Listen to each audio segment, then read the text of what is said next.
오늘도 우리 너무너무 사랑하셔서 우리 성령 강림절을 맞아 온 성도가 함께 예배하게 하시고 말씀으로 하나님께 하시는 하나님께 감사의 올려드립니다. 성령 강림절을 보내면서 날마다 성령의 충만함을 구하시고 이미 성령님이 우리 함께하고 계십니다.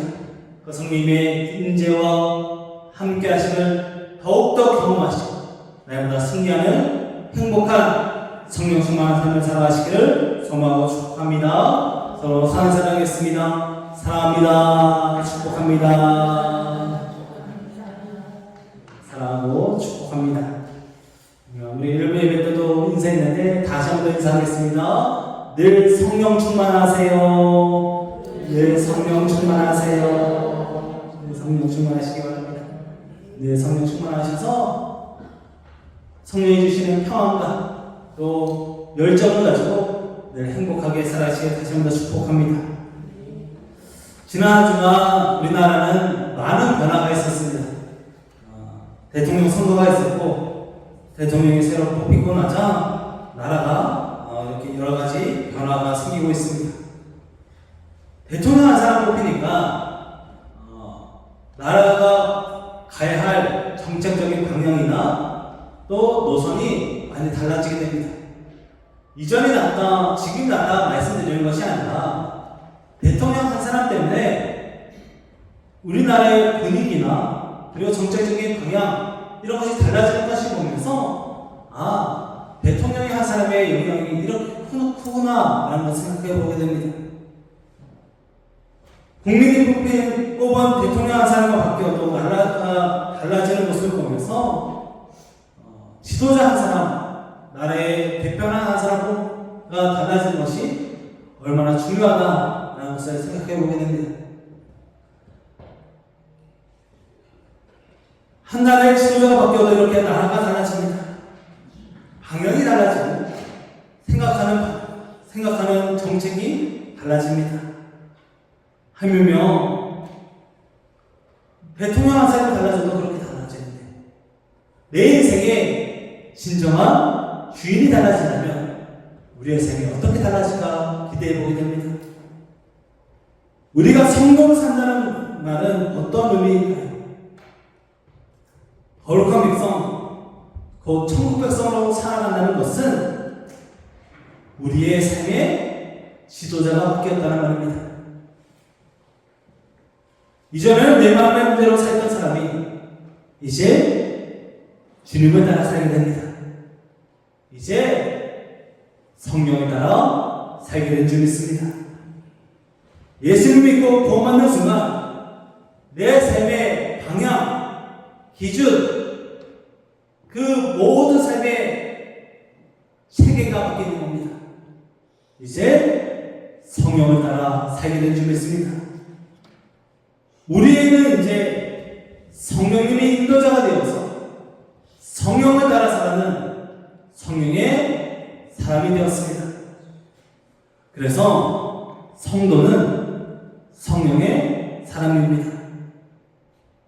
그래서 영국의 청년의 목사인 존 오웨이는 성령 없이 그리스도의 삶은 존재할 수 없다.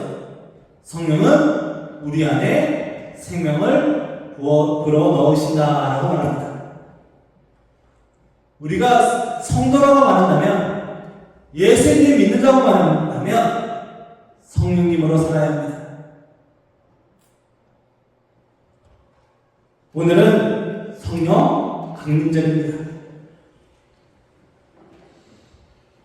오순절이라고 하는데 예수님을 주신 6월절부터 50일이 지난 오순절에 예수님이 약속하신 성령님이 제자들에게 이르고 제자들이 진정한 성도가 되어 증인된 삶을 살기 시작했습니다.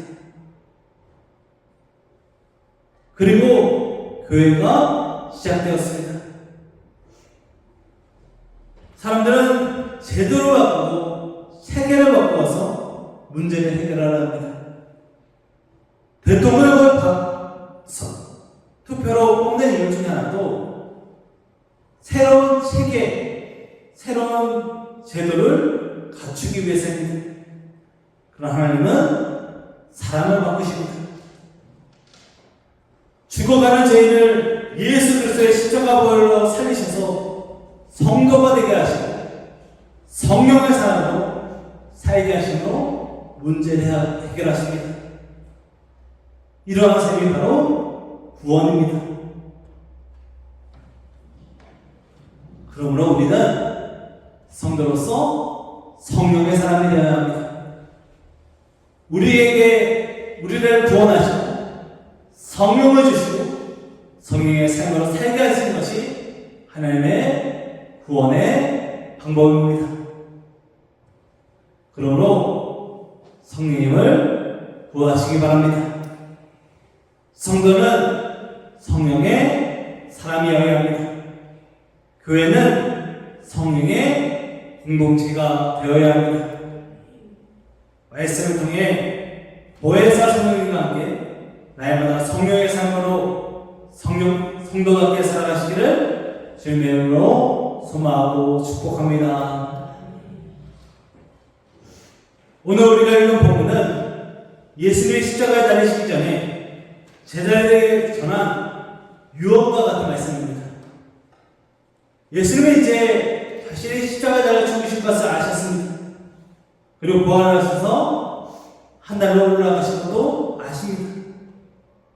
그리고 이제 남겨진 자들을 바라보게 됩니다. 이 제자들, 예수를 믿고 따르는 이 자들이 이제 예수를 떠난 이후에도 복음을 붙잡고 교회를 세우고 목숨 바쳐 주의 나라를 이루어가야 할 것입니다. 그러기 위해 그들은 꼭 필요한 분이 계셨습니다. 사람의 힘으로는 할 수 없습니다.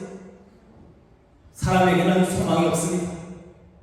그래서 그들에게는 반드시 성령님이 필요했습니다. 성령님은 단순히 능력 정도가 아닙니다. 어떤 분들은 성령님이 마치 자연 감정제의 에너지처럼 먹으면, 그러니까 함께하면 힘이 생겨가지고 엄청 일을 할 수 있는 그런 능력 정도로 생각하시는데, 엄청난 기기를 가지게 되는 것 정도로 생각하시는데 그렇지 않습니다. 성령님은 인격을 가지신 분입니다. 하나의 인격을 가진 하나님이십니다. 그래서 예전에 이창수 목사님이 본당교회 그런 이야기를 드시는데, 기도할 때 어떤 구원 강사님이 예전에 성령 받아라 이렇게 막 기도하시더라고요. 이게 어떤 기도냐면 인격이신 분을 받으라고 하는 것 같은 거예요. 그래서 최승윤 받아라 하는 것 같은 거예요. 그러니까 사람을 받으라고 하는 것 같습니다. 그런 기운이나 그런 에너지를 받는 것이 아니라 성령을 받는다는 것은 인격이신 성령님과 함께 새로운 삶을 살겠다는 것 같습니다. 이제 우리는 새로운 삶을 살게 됩니다. 성령님은 이제 우리와 함께 하셔서 우리와 동행하셔서 우리를 성령의 삶으로, 새로운 삶으로, 성도의 삶으로 살도록 도와주십니다.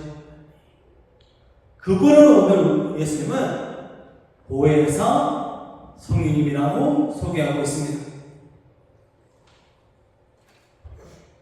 성령을 헬라어로 파라클레토스라고 하는데, 이 말은 곁에서 돕는 분, 변호인, 조언하시는 분이라는 뜻입니다. 그래서 정확한 번역으로는 곁에 계시는 분이라는 뜻입니다. 그런데 이 말이 한문과 한글로 번역되면서 보혜사 성령님이라고 번역되었습니다. 보혜사 무슨 뜻인가요? 말이 어렵죠. 그래서 어릴 때 제가 교회 다닐 때 친구들이랑 이 말이 뭘까 하면서 하나씩 의미를 초등학생이니까 뭘 알겠어요. 그냥 맞춰보는데 보는 보물이고 해는 뭐 은혜 아닌가? 사는 사장님 이런 저희들끼리 막 이렇게 의미를 맞춰봤던 기억이 있습니다. 그런데 결국은 다 뭐 하나를 맞췄는데 결국은 그 말이 맞지 않았어요. 오늘 그런데 보혜사라는 말이 정확한 번역이라고 할 수 없겠지만 그 번역 속에 하나님의 뜻이 담긴 줄 믿습니다. 하나하나 그 글자는 성령님이 하신 일을 너무 잘 설명해 주고 있습니다. 그래서 오늘 하나하나씩 그 의미들을 알아가면서 성령님이 하시는 일들을 함께 나누어 보려 합니다. 첫째, 성령님은 우리를 보호하시는 성령님이십니다. 첫 번째 보는 보호하시는 성령님을 의미합니다. 이제 예수님은 잡혀가시고 십자가에 달려 죽게 되십니다. 제자들은 예수님을 떠나시면 마치 어미 된 아이처럼 고아가 될 것을 두려워했습니다. 이제 보호자가 없고 우리를 지키시는 분이 없으니 우리는 어떻게 살아야 할까 하는 걱정과 염려가 생길 수 있습니다. 그래서 제자들에게 예수님은 요한복음 14장 18절에서 처음 예수님이 부활사에 대해서 이야기하신 것은 14장 6절인데 18절에서 이렇게 이야기하십니다. 내가 너희를 고아와 같이 버려두지 아니하고 너희에게로 오리라. 성령님은 예수님을 떠나신 후에 너희에게 다시 온다고 말씀하시면서 그와 같이 버려두지 않는다고 말씀하십니다. 성령님은 우리를 늘 보호하시고 우리를 지키시고 인도하시는 하나님이십니다. 제자들이 성령님의 임재 가운데 충만한 가운데 담대히 목숨을 아끼지 않고 복음을 전할 수 있었던 이유는 그들을 보호하시는 성령님을 믿었기 때문입니다. 성령님이 우리에게 임하시면 권능을 받는다고 말씀하셨습니다. 권능은 성경에서 예수님에게 쓰이는 능력입니다. 곧 성령님이 임하시면 우리는 예수님의 능력을 가지게 됩니다. 예수님의 능력은 사랑의 능력이고 섬김의 능력이고 용서의 능력이고 구원의 능력입니다. 이러한 능력을 가진 자를 하나님이 보호하십니다. 눈동자같이 살피십니다. 주님 품에 품어주십니다. 성도는 하나님이 지키시는 사람입니다. 주님이 보호하는 사람인 줄 믿습니다. 그러므로 기대하시기 바랍니다. 주님이 반드시 지키십니다. 우리를 모든 제약과 유혹과 모든 어려움으로부터 하나님 지켜주실 줄 믿습니다. 그러므로 성도는 성령의 사람으로서 주님이 보호하신다는 믿음으로 가지고 늘 행복한 천국의 삶을 살게 될 줄 믿습니다. 날마다 우리를 보호하시고 동행하시는 성령과 함께 살아가는 성령의 사람 되시기를 소망하고 축복합니다. 두 번째, 해입니다. 해는 저희가 아까 제가 어릴 때 추측했던 그 은혜가 맞습니다.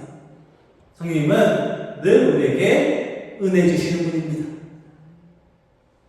성령의 사람은 이제 새로운 사람으로서 세상을 보는 눈이 달라진 사람입니다. 베드로와 요한은 말도 못하고 겁도 많은 사람이었지만 성령님이 그들과 함께하자 대제사장과 수많은 사람들 앞에서 두려워하지 않고 담대하게 예수님을 전하는 사람이 되었습니다. 하나님의 은혜가 그들을 사로잡았습니다. 이제 주님만 바라보게 되었고 주님의 능력으로만 살게 되어서 은혜의 주님을 의지하는 인생으로 변화되었습니다. 성령님이 날마다 우리에게 은혜 주십니다. 우리의 삶 속에 은혜가 넘친다라고 말하는 순간이 언제인가요? 언제 성도들은 은혜 주셔서 감사해요. 이게 다 은혜다. 이게 너무 좋다라고 언제 이야기하시나요? 아마 그때 내 삶에 필요가 채워졌을 때, 내 삶에 목마름이 해결되고 내 삶에 어려움이 채워질 때 은혜 주셨다라고 말합니다.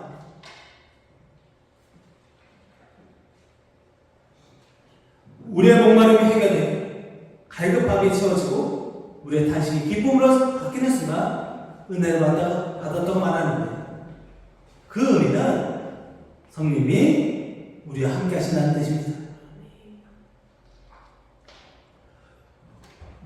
저는 저희 아내를 보면서 저희 아이들에게 은혜 주는 사람이라고 느낄 때가 있는데, 제가 이제 아이들과 같이 아이들을 키울 때 저는 뭘 하고 있으면 아이들 소리를 못 들어요. 그러니까 일을 하고 있거나 뭘 집중을 하면 아이들이 아빠 해도 못 듣고, 그리고 아이들이 울어도 크게 울어야 알지 잘 모릅니다. 근데 저희 아내는 아이들이 사부작 그래도 뭐가 필요한지 알더라고요. 신기해. 엄마인가 봐요. 곁에 있어야, 그 음성을 들어야, 그 마음을 알아야 그 필요를 채워줄 수 있습니다. 성령님이 하시는 일이 바로 그것입니다. 성령님이 우리와 함께 하시며 우리를 필요를 하시고 우리의 기도 제목을 하시고 그때마다 응답하시고 채워주십니다. 가장 큰 은혜는 바로 구원의 은혜입니다. 날마다 우리를 구원의 삶으로 살게 하십니다. 구원의 은혜 가운데 살도록 우리를 지키시고 인도하시며 은혜 주셔서 늘 동행하는 삶을 살게 하시는 분이 바로 성령 하나님이십니다. 우리가 진리를 깨달아 거룩의 삶을 살아가는 힘을 주시는 분도 성령님이십니다. 열매 맺게 하시는 분도 성령 하나님이십니다. 그래서 우리가 믿는 삶의 성도의 열매가 성령의 열매입니다. 모든 것이 하나님의 은혜입니다. 그 은혜를 알게 하시는 분이 성령님이십니다. 성도가 성령의 사람이어야 하는 이유는 성령의 은혜 없이는 단 하루도 살 수 없기 때문입니다. 농사 지을 때 가뭄이 오래되면 땅이 갈라지고 작물이 자랄 수 없습니다. 빈들의 마른 풀 같아집니다. 그때 메마른 우리의 심령에 임하시는 분이 성령님이십니다. 비가 내리면 갈라졌던 땅이 다시 부드러워지고 식물이 다시 자랍니다. 우리의 심령도 성령의 은혜 없으면 메마른 빈들의 마른 풀과 같고 많은 가뭄의 땅과 같습니다. 성령께서 우리에게 임하실 때 우리의 심령은 다시 살아나고 회복됩니다. 성령님은 우리에게 날마다 내리는 이새가 내만 내리는 담비와 같습니다. 그 은혜를 날마다 주시는 줄 믿습니다. 이 자리에 있음이 은혜입니다. 날마다 주님과 동행함이 은혜입니다. 구원받음이 가장 큰 은혜입니다. 오늘도 그리고 이번 한 주 날마다의 삶이 남은 생애가 은혜일 수 있는 이유는 성령님이 우리와 함께 하시기 때문입니다. 성령님과 함께 날마다 그 은혜를 누리시길 기대하시고 은혜 주시는 하나님과 성령님과 동행하는 성령의 사람 되시기를 소망하고 축복합니다. 마지막으로 사는 가르칠 사자입니다. 성령님은 가르치시는 분입니다. 오늘 예수님도 말씀하시기를 모든 것을 가르치고 내가 너에게 말한 모든 것을 생각나게 하신다고 말씀하십니다. 때로 성령님께서 말씀하시기를 목사님, 성경책은 제가 몇십 년을 봤는데 어떻게 한 구절도 외워지지가 않아요. 떠오르는 말씀이 하나도 없어요 라고 말씀하실 때가 있어요. 저도 크게 다르지 않습니다.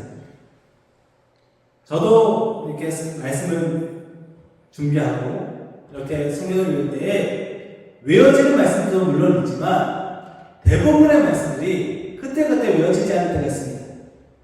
제 친구가 이제 고등학교 때 친구가 오랜만에 이렇게 연락이 되었는데 제가 목사 되었다고 하니까 깜짝 놀랐더라고요.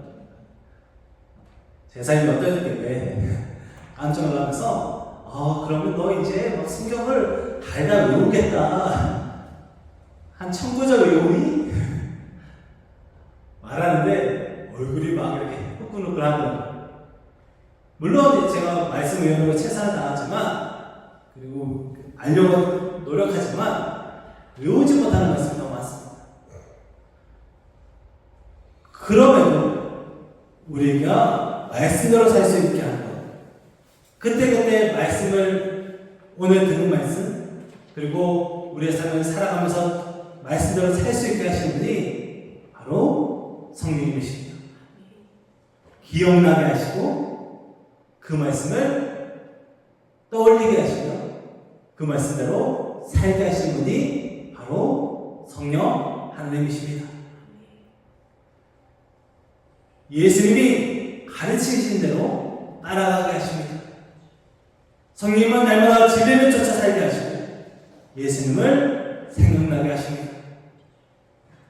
우리가 삶 속에서 단 한순간이라도 예수님이 떠오른다면 한순간이라도 기도하고자 하는 마음이 생긴다면 한순간이라도 찬양하기 원한다면 한순간이라도 예배하기를 사모한다면 그것은 성령님의 역사입니다.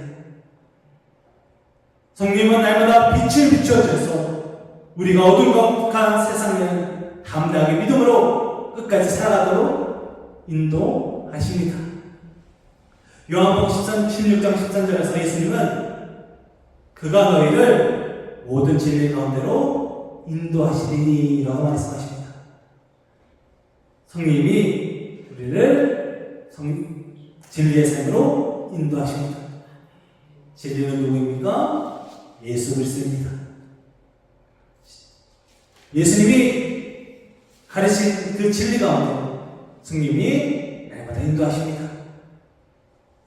그리고 우리가 성도로서 살고 성도답게 살고 인도하십니다. 그 길이 우리가 생각하는 길과 다를 수도 있습니다. 우리의 생각과 반대되는 길일 수도 있습니다. 그럼에도 성령님이 가장 선한 길로 옳은 길로 인도하실 줄 믿습니다.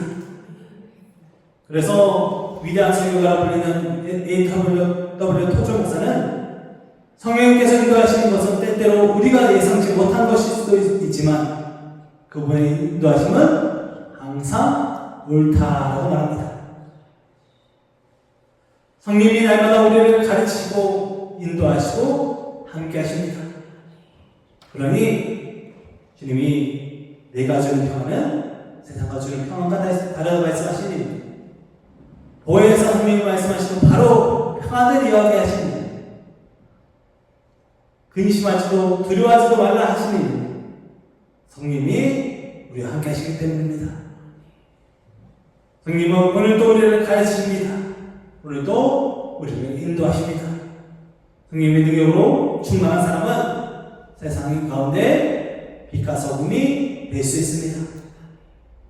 날마다 성령님이 가르치시고 인도하시는 줄 믿고 성령님의 인도하심을 깨닫고 가르치심을 붙잡고 살아가는 성령의 사람 되시기를 소망하고 축복합니다.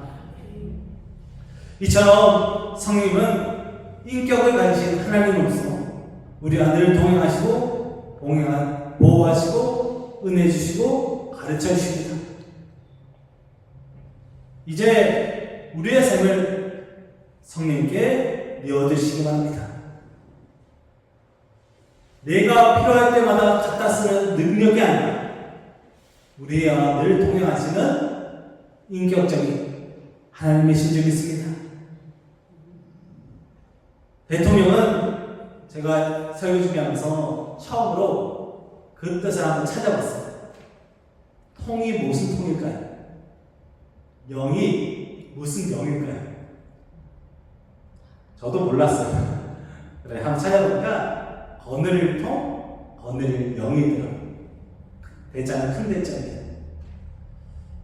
결국 거느리고 통치하는 사람이라는 뜻입니다. 어쩌면 대통령은 우리의 삶에 가장 중요한 사람이기도 하지만 한편으로 아무 상관없는 사람이기도 합니다. 혹시 대통령이랑 상주하신 분이 계신지 번호 가지고 계셔요? 문자 보낼 수 있으신지요? 전 못해요. 우리가 뽑은 사람이고 뽑지 않았을 수도 있죠. 우리가 국민의 대통령이라고 말하지만 어쩌면 가장 영향력이 있지만 아무 상관없을 수도 있는 사람입니다. 그 대통령이 일을 잘하도록 우리들 기도해야겠지만 우리와 아무 상관없고 어쩌면 영원히 보지 못할 사람일 수도 있습니다. 그럼에도 그들을 위해 기도하시기 바랍니다. 그에게 역사하실 분이 또한 성령님이시기 때문입니다. 성령, 그래서 우리는 기대하되 섬기지 않아야 합니다. 그 대신 우리는 성령님을 섬겨야 합니다. 대통령이 아니라 성령님을 섬기시기 바랍니다. 성령님은 늘 우리와 함께 하시며 우리를 보호하시고 은혜 주시고 가르치시는 하나님이시기 때문입니다. 그때 우리는 세상을 감동시키고 세상에 선한 영향을 끼칠 수 있습니다. 그런 사람이 세상을 변화시키는 빛과 소금이 성도인 줄 믿습니다. 초대교회 성도들은 성령의 사람들이었습니다. 그래서 세상 속에서 놀라운 영향을 끼쳤습니다. 박해가 심하던 초대교회 성도 중에 한 사람이 순교하며 남긴 시가 있습니다. 그 모습, 그 시가 성령의 삶의 모습을 잘 보여줍니다. 나를 저주하십시오. 당신들이 나를 저주하면 할수록 나는 당신들을 사랑할 것입니다. 내게 침을 뱉어 보십시오. 그러면 나는 사랑의 순결을 뿜어낼 것입니다. 나를 부탁하십시오. 나는 신음소리로 사랑을 고백할 것입니다. 나를 찌르십시오. 나는 당신을 사랑한다고 절규할 것입니다. 나를 짐승의 먹이로 던지십시오. 나는 사랑의 제물이 될 것입니다.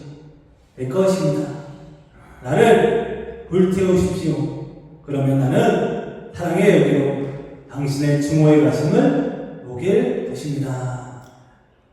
할렐루야. 성도는 성령의 사람으로 살아야 합니다. 보혜사 성령님과 함께 성령의 사람으로 살아서 성령의 능력으로 살아서 예수님을 드러내시기를 날마다 증인으로 살아가시기를 소망하고 축복합니다. 그러기 위해 이번 주부터 성령 강림절이 시작됩니다. 이제 이번 주부터 강림절 오기까지 성령 강림 후 1주, 2주 이렇게 해서 성령 강림절로 보내게 됩니다. 날마다 성령과 동행하며 보호하시고 은혜 주시고 가르치시는 성령님을 구하시기 바랍니다. 성령 강림절 동안 보혜사 성령님을 날마다 구해서 보호하시는 성령님, 은혜 주시는 성령님, 가르치시는 성령님을 만나시기를 축복합니다. 또한 이번 한 주간 무엇을 하든지 성령님께 물어보고 한 주를 보내시기 바랍니다. 그래서 이번 주에는 무엇인가를 선택해야 할 때, 무엇인가를 결정을 내려야 할 때 꼭 기도하는 한 주간을 보내보시기 바랍니다.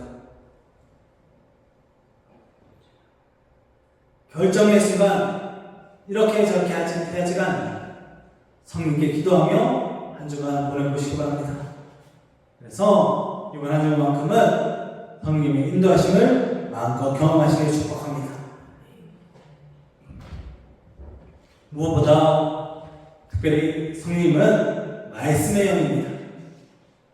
성령님의 역사는 말씀에서 절대 벗어나지 않습니다. 신비는 말씀의 신비인 줄 믿습니다. 이번 한 주간 요한복음 14장에서 16장 말씀을 꼭 읽어보시기 바랍니다. 예수님께서 성령에 대해서 가장 자세하게 설명하신 말씀입니다. 요한복음 14장에서부터 16장 말씀을 이번 한 주간 매일매일 읽어보시면서 성령님께서 하시는 말씀을 깨달아 보시기 바랍니다. 결국 예수 그리스도이십니다. 예수님은 요한복음 14장 16절에서 내가 아버지께 구하겠으니 그가 또 다른 보혜사를 너에게 주사라고 말씀하십니다. 다른 보혜사, 결국 먼저 있는 보혜사는 예수 그리스도이십니다. 보혜사이신 예수님이 다른 보혜사 성령님을 우리에게 보내주신 줄 믿습니다. 성령님과 함께하는 삶은 예수님과 함께하는 삶인 줄 믿습니다. 성령 강림절을 보내며 날마다 보호하시고 은혜 주시고 가르치는 성령님의 인도하심에 따라 살아가는 성도님들이 되셔서 더욱 성도답게 증인으로 살아가시기를 주님의 이름으로 소망하고 축복합니다. 기도하겠습니다. 사랑하는 하나님 아버지 하나님 참 감사합니다. 오늘 말씀 가운데 거하게 하셔서 보혜사 성령님 그 보호하시고 은혜 주시고 가르치는 성령님을 만나게 하시니 감사합니다. 성령님과 함께 늘 행복하게 하시고 성령님과 함께 늘 증인된 삶, 성도다운 삶을 살 수 있도록 인도하여 주시옵소서. 성도다운 삶을 살 수 있는 힘을 주시는 분이 성령 하나님이신 줄 믿습니다. 성도는 성령의 사람입니다. 교회는 성령의 공동체입니다. 주님, 오늘도 성령의 동행하심을 쫓아 믿는 사람답게 그리스도인답게 살아가는 우리 모두 되게 하여 주시옵소서. 늘 함께 즐겁게 나오고 우리 주 예수 그리스도의 이름으로 간절히 기도하옵나이다. 아멘.